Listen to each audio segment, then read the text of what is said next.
C'est un poison, donc ça attaque les organes. Le chlordécone, dans le corps, il va se stocker de façon principale dans les graisses, au niveau du foie énormément, un petit peu dans les muscles, et il va être éliminé en général par voie fécale. Au moment où effectivement le transit il est correct, voire même bon, on a plus de chances de l'éliminer. Aujourd'hui, on n'a pas, à part manger sain, produit facilitant l'élimination plus rapide du chlordécone. À partir du moment où on penserait que certaines plantes de notre pharmacopée le seraient, ce qui serait surtout intéressant, c'est de mener des études scientifiques vraiment solides. Je ne pense pas qu'on est tous contaminés. Moi, je crains qu'on soit quand même très très nombreux à être contaminés. Selon les éléments de la recommandation de la HAS qui datait de 2022, ils estimaient que plus de 3/4 de la population, que ce soit en Martinique ou en Guadeloupe, était a priori contaminée par la chlordécone. J'ai fait le test sanguin. Quel était votre taux? Moi, 0,12. On est plein de gens qui ont fait le test. Il y en a qui sont montés à très haut, à 0,80. Ce monsieur qui a un taux à 0,12, a priori,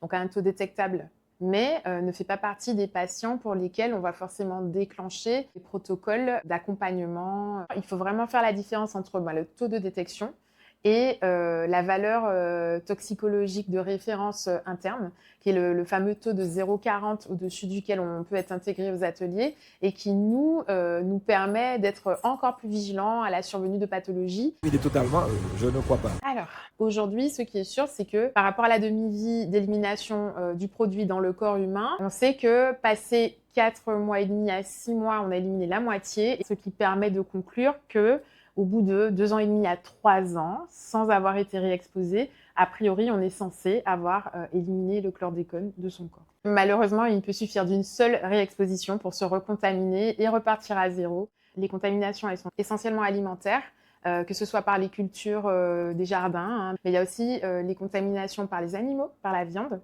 On peut avoir des œufs contaminés et il y a aussi la contamination par voie aquatique, puisque on sait qu'il y a une certaine zone dans laquelle il est interdit de pêcher. Moi, j'ai envie de croire qu'on y arrivera un jour.